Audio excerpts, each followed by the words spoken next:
Jumpa lagi di channel Kerot Susu. Novel Dr. Genius Fang Qiu. Bab 551. Di lapangan sepak bola Universitas Pengobatan Cina Jiangjing. Wah. Di bawah kepemimpinan guru olahraga mereka, anggota tim trek di Departemen Pendidikan Jasmani melatih kekuatan fisik mereka di landasan sepanjang 1 km di sekitar lapangan sepak bola. Sebagai anggota tim trek terkuat, Gao Fei berlari sendirian di depan tim. Saat ini, ia telah berlari 10 putaran. Dia tidak hanya berkeringat di seluruh tubuhnya, tetapi wajahnya juga merah. Bip, bip, bip. Di padang rumput lapangan sepak bola, sebuah ponsel yang telah terkubur dalam barang tiba-tiba berbunyi. Beberapa saat kemudian, Gao Fei. Guru olahraga melambai pada Gao Fei yang baru saja mencapai tujuan, memberi isyarat padanya untuk berhenti. Melihat ini, Gao Fei, yang berjarak lebih dari 20 meter, segera melambat. Dia tersentak dan menjadi lebih lambat. Akhirnya, dia berjalan ke guru olahraga sambil menyeka keringat di kepalanya. Anda mendapat telepon, dan Anda bisa beristirahat sebentar, kata guru olahraga itu sambil menyerahkan ponsel kepada Gao Fei. Baik. Gao Fei mengangguk dan mengambil telepon. Dia melihat dan menemukan bahwa itu nomor yang aneh. Halo. Gao Fei mengerutkan kening dan hendak menutup telepon. Tetapi dia berhenti dan kemudian memutuskan untuk menjawabnya. Apakah Gao Fei ada di sana? Panggilan tersambung, dan suara aneh datang dari ujung telepon. Kamu siapa? Gao Fei bertanya. Kamu tidak harus tahu siapa aku. Pria di ujung telepon itu menyeringai dan berkata. Aku di sini untuk membantumu. Maaf, aku tidak butuh bantuanmu.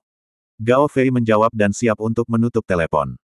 Orang di ujung telepon itu dengan tergesa-gesa bertanya, apakah kamu tidak ingin balas dendam? Balas dendam? Mengapa saya ingin membalas dendam? Gao Fei bingung.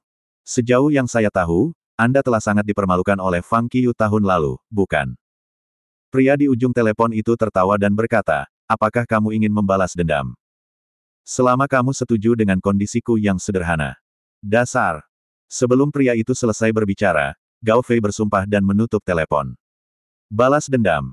Apa-apaan itu? Dia mengutuk dengan marah. Gao Fei berjalan untuk mengambil mantelnya tidak jauh. Dia akan mengembalikan ponselnya dan melanjutkan pelatihannya. Bip, bip, bip, sebelum dia berjalan lebih jauh, teleponnya berdering lagi. Masih nomor yang dipanggil tadi. Wajah Gao Fei menjadi gelap. Apa yang salah dengan kamu? Gao Fei mengutuk begitu dia menjawab telepon. Bapak. Gao, jangan marah. Suara tenang datang dari ujung telepon.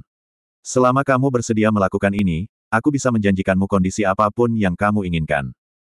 Tidak peduli berapa banyak uang yang Anda inginkan, sebutkan saja harga Anda. Jadi bagaimana jika kamu punya uang? Gao Fei sangat marah. Dia segera meraung, cek seluruh keluargamu. Setelah itu, dia menutup telepon lagi. Di ujung lain telepon, seseorang di perusahaan PR juga marah. Apa yang salah dengannya? Tidak heran dia dipermalukan oleh Fang Qiu seperti itu. Saya akan kehilangan kesabaran. Jika dia berani berdiri di depanku, aku akan mengalahkannya sampai mati. Dia mengutuk Gao Fei dengan marah. Pria itu mendengus, lalu mengambil ponselnya dan terus melakukan panggilan. Kali ini, nomor yang dia panggil bukan lagi Gao Fei tetapi nomor lain di Jiangjing. Pemilik nomor ini adalah Li Qingxi, Presiden Persatuan Mahasiswa Universitas Pengobatan Cina Jiangjing. Pada saat ini, Li Qingxi sedang duduk di depan mejanya, melakukan latihan simulasi di komputernya di kantor Serikat Mahasiswa UJCM. Bas, tiba-tiba, ponsel di mejanya mulai bergetar. Setelah dia menyelesaikan pertanyaan pilihan ganda, Li Qingxi menoleh dan melirik telepon, hanya untuk menemukan bahwa itu adalah nomor aneh. Dia segera menutup telepon dan terus melakukan latihannya. Bas, tapi begitu dia selesai menjawab pertanyaan, teleponnya bergetar lagi. Li Qingxi menoleh untuk melihat lagi dan menemukan bahwa itu masih nomor aneh yang baru saja dilihatnya. Li Qingxi mengerutkan kening dan mengklik untuk menutup kembali. Namun, setelah dia menjawab pertanyaan lain, teleponnya bergetar sekali lagi. Apa yang sedang terjadi? Li Qingxi mengangkat telepon dengan tidak sabar. Ketika dia akan menolak dan mematikan telepon, dia berhenti sebentar. Itu aneh. Jika itu scammer, dia tidak akan menelepon berkali-kali berturut-turut. Dalam keadaan normal, dia tidak akan menelepon lagi jika tidak ada yang menjawab telepon. Mungkinkah itu teman yang menggunakan telepon orang lain untuk menelepon? Memikirkan hal ini, Li Qingxi ragu-ragu sejenak. Melihat ponselnya yang masih bergetar dengan cepat, dia akhirnya menjawabnya. Halo. Li Qingxi mengangkat telepon. Maaf, apakah itu Li Qingxi dari Universitas Pengobatan Cina Jiangjing? Seorang lelaki bertanya dari ujung telepon. Ya, benar. Kamu siapa? Li Qingxi bertanya. Pria itu menjawab, tidak masalah siapa aku. Yang penting saya di sini untuk membantu Anda. Tolong aku. Li Qingxi tertegun dan bertanya, apa yang bisa Anda lakukan untuk saya? Pria di ujung telepon berkata, saya tahu Anda telah memulai perseteruan dengan Fang Qiyu di sekolah, dan Anda telah dipermalukan olehnya beberapa kali. Selama Anda bersedia melakukan ini, saya dapat membantu Anda membalas dendam. Oh. Li Qingxi terkejut. Kemudian, dia mengangkat alis dan bertanya, apa yang akan kamu lakukan? Sangat sederhana. Pria itu tersenyum dan berkata, kita bisa berbicara secara detail jika Anda mau. Tentu saja, membantu Anda berarti membantu diri saya sendiri. Selama Anda bekerja sama dengan baik dengan saya dan melakukan apa yang perlu Anda lakukan, saya juga akan memberi Anda beberapa manfaat. Anda dapat memberitahu saya apapun yang Anda inginkan. Menarik. Li Qingxi menyipitkan mata dan berkata, mengapa kita tidak membicarakannya secara detail?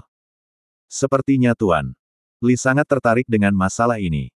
Pria itu terkekeh dan berkata, baiklah, mari kita bicara ketika kita bertemu. Aku akan menunggumu di Mocha Cafe di luar sekolahmu besok pagi. Bagaimana menurut Anda? Li Qingxi berkata, oke, sampai jumpa. Sampai jumpa. Keesokan harinya, di ibu kota. Peter Derai. Pagi-pagi sekali, Direktur Li Huawen berjalan ke hotel dengan penuh semangat. Li Huawen bertanya melalui telepon, di mana kamu, nak? Aku sarapan di ruang makan. Apa masalahnya? Fang Qiyu menjawab di ujung telepon. Tunggu aku akan ada di sana. Direktur Li Huawen segera pergi ke ruang makan. Segera, dia melihat Fang Qiyu dan Jiang Miaoyu yang sedang sarapan. Direktur Li. Saat melihat Li Huawen, Fang Qiyu dan Jiang Miaoyu segera berdiri. Kamu sangat beruntung, nak. Berjalan ke depan Fang Qiyu, Li Huawen tertawa dan mengulurkan tangannya untuk menepuk bahu Fang Qiyu. Apa? Fang Qiyu tertegun dan bertanya, apa maksudmu? Kabar baik. Li Huawen berkata, seorang reporter Central Television ingin mewawancarai Anda. Televisi Pusat. Fang Qiyu menatap Direktur Li Huawen dengan wajah bingung dan berkata, bukankah kamu dari Central Television? Anda tidak harus begitu bersemangat tentang wawancara saya dengan reporter stasiun Anda. Ini berbeda. Benar-benar berbeda. Direktur Li Huawen menggelengkan kepalanya dan berkata, ini bukan reporter biasa yang akan mewawancarai Anda. Itu seseorang dari siaran berita jaringan. Setelah mendengar itu, baik Fang Qiyu dan Jiang Miaoyu tercengang. Siaran berita jaringan. Ini sebenarnya siaran berita jaringan. Apakah Fang Qiyu akan berada di program berita?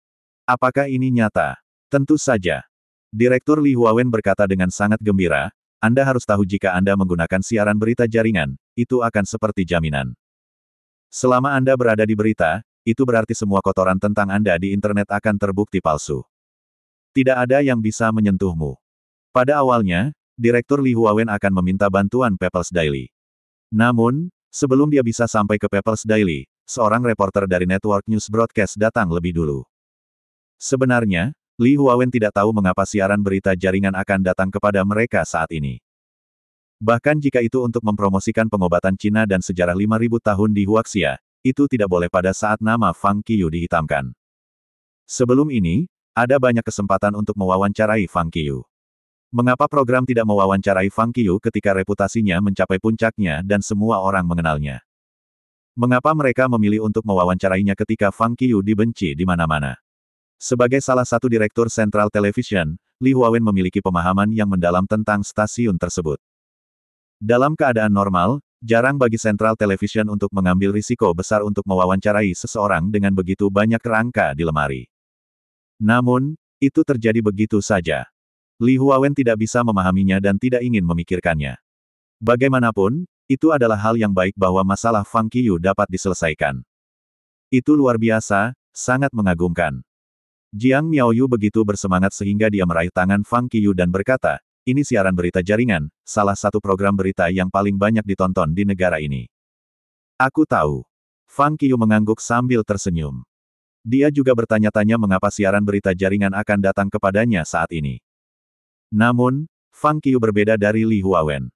Li Huawen tidak bisa mengetahuinya karena dia bukan Fang Qiu. Setelah merenung sebentar, Fang Qiu mengerti. Satu-satunya yang memiliki koneksi dengannya dan juga memiliki kekuatan untuk meminta siaran berita jaringan untuk mewawancarainya adalah mereka yang bersama Li Ji. Mereka telah memeriksa identitas dan latar belakang Fang Qiu sejak lama, jadi mereka sangat jelas bahwa hal-hal tentang Fang Qiu di internet adalah palsu dan Fang Qiu tidak bersalah. Karena itu, mereka bersedia untuk membela Fang Qiu saat ini. Mungkin mereka bisa melakukan ini sebagai imbalan atas bantuan Fang Qiu di Timur Tengah.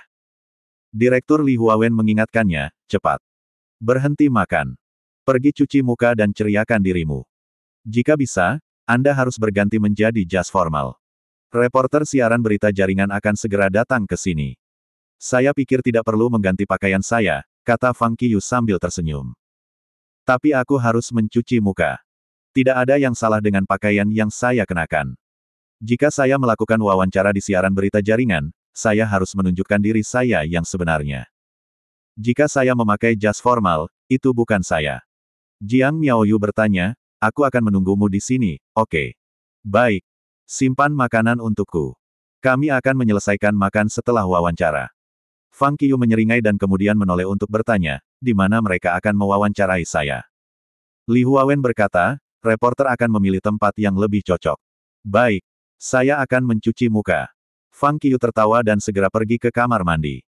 Dia pergi ke toilet, mencuci wajahnya, dan kemudian mengerahkan ki internalnya untuk sepenuhnya memberi energi pada dirinya sendiri. Baru kemudian dia keluar dari kamar mandi, merasa segar kembali. Setelah beberapa saat, sekarang jam 9. Para reporter siaran berita jaringan datang ke hotel.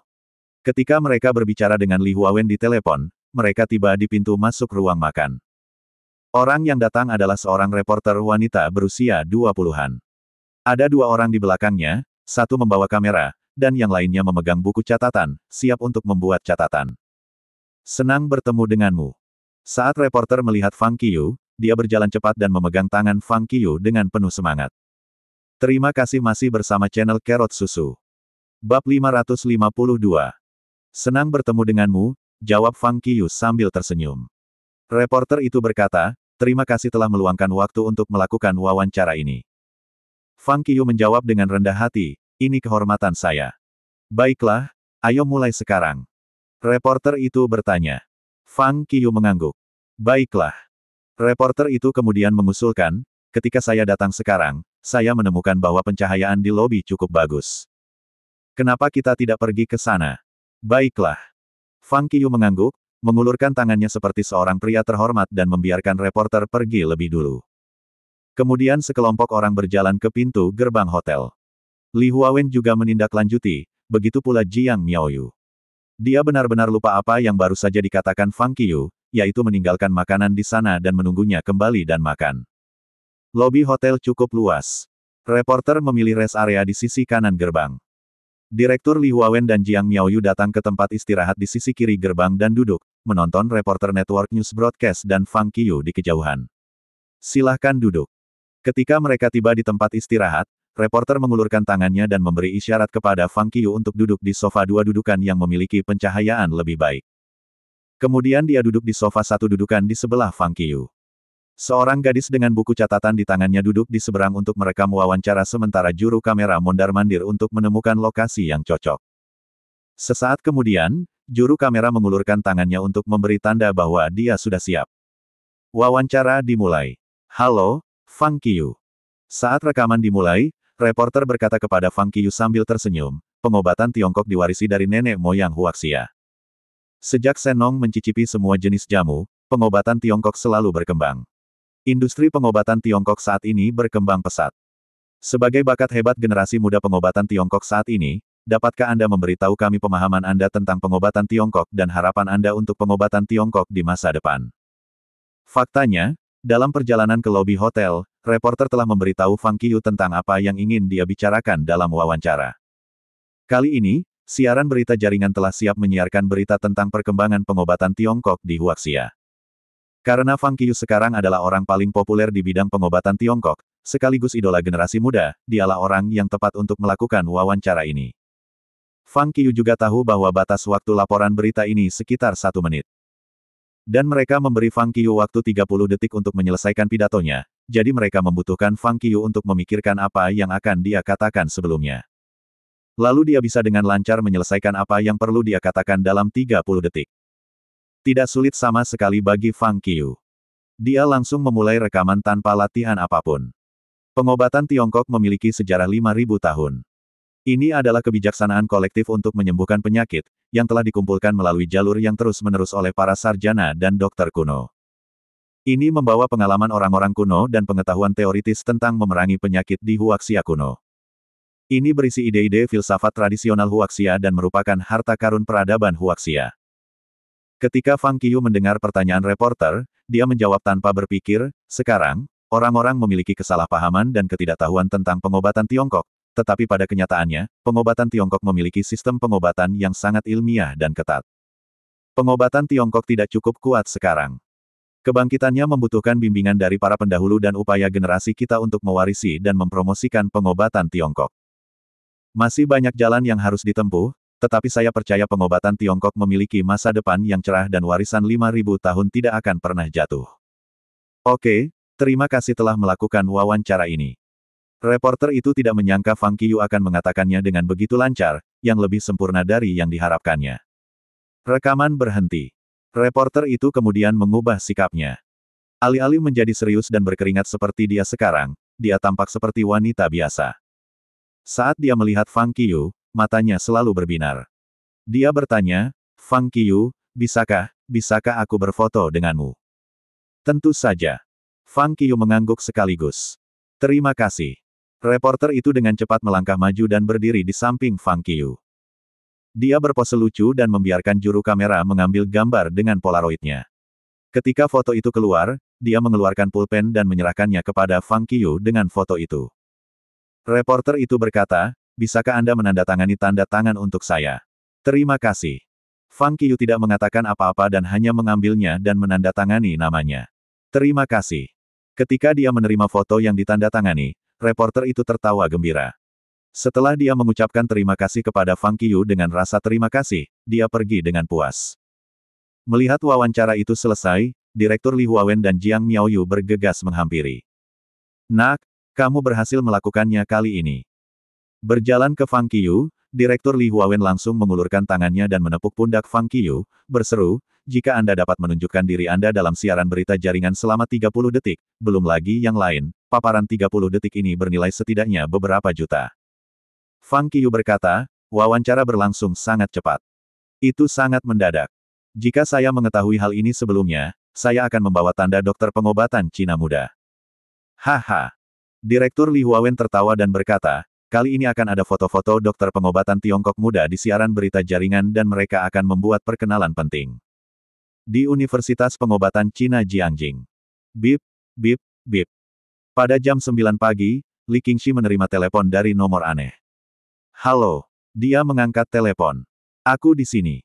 Sebuah suara datang dari ujung lain telepon, berkata, di kamar 113. Oke, aku akan segera ke sana. Li Qingxi mengangguk dan menutup telepon. Dia mengulurkan tangannya untuk mengangkat kacamatanya dan kemudian meninggalkan sekolah dengan mencibir. Kafe Mocha berjarak 2 blok dari Universitas Pengobatan Cina Jiangjing. Itu tidak terlalu jauh atau terlalu dekat. Setelah berjalan sekitar 5 menit, Li Qingxi datang ke kafe dan memasuki kamar pribadi. Pada saat ini, dengan potongan kru, seorang pemuda yang juga mengenakan kacamata dan jas formal duduk di ruang pribadi. Senang bertemu denganmu, Tuan. Li. Saat dia melihat Li Qingxi masuk, pemuda itu segera berdiri, menunjuk ke kopi di atas meja, dan berkata, saya sudah memesan kopi untuk Anda. Jika Anda butuh sesuatu, Anda bisa memesan kapan saja. Tidak masalah. Saya tidak membutuhkannya. Li Qingxi tersenyum, duduk, dan berkata, mari kita mulai bisnis. Bagus, kamu terus terang. Pemuda itu tertawa dan berkata, ini sangat sederhana. Anda hanya perlu memposting ulang postingan yang kami kirim di Weibo. Oh. Tertegun, Li Qingxi bertanya, posting apa?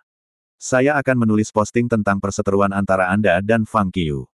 Tentu saja, saya tidak akan secara langsung memberikan nama Anda dan Fang Qiu. Sebagai gantinya, saya akan menggunakan inisial nama keluarga Anda sebagai nama kode. Kemudian, seseorang secara alami akan mengarahkan kedua nama kode ini kepada Anda dan Fang Qiyu di internet. Kemudian, Anda hanya perlu memposting ulang Weibo ini dan melampirkan satu kalimat, keadilan secara alami menghuni hati manusia, itu akan segera keluar dicuci. Dan itulah yang perlu Anda lakukan. Berbicara tentang ini, pemuda itu menyeringai dan berkata, tentu saja, Anda tidak melakukan kesalahan pada teman sekelas Anda. Nama kode Anda hanyalah sebuah kode. Jika seseorang menginginkan penjelasan, kita hanya perlu mencari alasan. Setelah selesai, saya akan memberi Anda sejumlah uang ini. Ngomong-ngomong, pemuda itu mengulurkan tangannya dan mengangkat 10 jarinya. Li Qingxi bertanya, 100.000. Pria muda itu bertanya sambil tersenyum, bagaimana dengan itu? Aku ingin tahu tentang satu hal. Li Qingxi mengangkat alisnya dan berkata, saya tidak tahu banyak tentang internet. Meskipun saya memiliki akun Weibo, saya jarang menggunakannya. Tapi saya juga tahu bahwa ada beberapa orang yang mengikuti saya di akun Weibo saya, yaitu sekitar 3 atau 400 orang yang kebanyakan adalah teman dan teman sekelas saya. Bahkan jika saya memposting ulang artikel Anda, itu tidak akan banyak berguna, bukan? Itu mudah. Pemuda itu tertawa terbahak-bahak dan berkata, yang saya inginkan adalah identitas Anda sebagai teman sekelas Fang Qiyu. Selama Anda memposting ulang, troll internet berbayar yang kami sewa akan secara alami memposting ulang, memimpin diskusi, dan membuatnya ke daftar topik waktu nyata di Weibo. Pada saat itu, reputasi Fang Qiyu akan hancur. Anda tidak hanya akan membalas dendam, tetapi Anda juga akan mendapatkan 100.000 yuan sebagai hadiah. Anda bahkan bisa mendapatkan banyak penggemar dan menjadi selebriti di Weibo. Betulkah? Mata Li Qingxi berbinar. Pemuda itu berkata, tentu saja. Selama Anda bekerja sama dengan baik dengan saya dan menjaga kerja sama kami sebagai rahasia, Anda bisa mendapatkan semua yang saya katakan. Baiklah. Li Qingxi mengangguk sekaligus. Itu sudah diselesaikan. Ketika saya kembali, saya akan segera menyiapkan artikel. Mari kita gunakan kopi sebagai pengganti anggur. Saya menantikan kerja sama kami lebih lanjut. Ada denting gelas. Sesaat kemudian, Li Qingxi meninggalkan kafe. Dalam perjalanan kembali ke Universitas Pengobatan Cina Jiangjing, dia selalu menyeringai di wajahnya. Seperti yang diharapkan, pada pukul 3 sore, artikel dengan inisial L dan F sebagai karakter utama untuk mewakili Fang Qiyu dan Li Qingxi dipublikasikan di Weibo. Di artikel kali ini, tertulis tentang perseteruan antara L dan F. Artikel singkat itu langsung membentuk F menjadi orang yang sangat sombong dan egois serta membuat L menjadi orang yang menyedihkan dan dirugikan. Jelas, L adalah singkatan dari Li Qingxi sedangkan F adalah Fang Qiyu. Segala sesuatu di artikel itu dibuat-buat. Segera setelah artikel itu diposting, akun Weibo pemasaran itu segera mendapat repost. Sepertinya saya tahu siapa mereka. Baru-baru ini, F sangat populer. Saya benar-benar tidak mengerti apa yang para remaja putra ini lakukan. Jika dia tahu bahwa dia akan menjadi terkenal sekarang, dia seharusnya tidak melakukan hal-hal jahat ini beberapa tahun yang lalu. Sesaat, akun Weibo yang terkenal itu memposting ulang postingan tersebut dan juga melontarkan beberapa komentar yang ambigu. Setelah itu, sejumlah besar troll internal berbayar muncul. Siapa yang bisa memberitahuku siapa L dan F itu? Tidak perlu menebak. Sangat jelas. Siapa mereka? Keduanya di universitas yang sama. F adalah seorang pemuda yang sangat populer saat ini dan juga belajar kedokteran. Tentu saja, itu Fang Qiyu. Bagaimana dengan ketua persatuan mahasiswa universitas ini, L? Seseorang telah memastikannya. Ketua perkumpulan mahasiswa UJCM adalah Li Qingxi. Dia memiliki banyak keluhan dengan Fang Qiyu di universitas.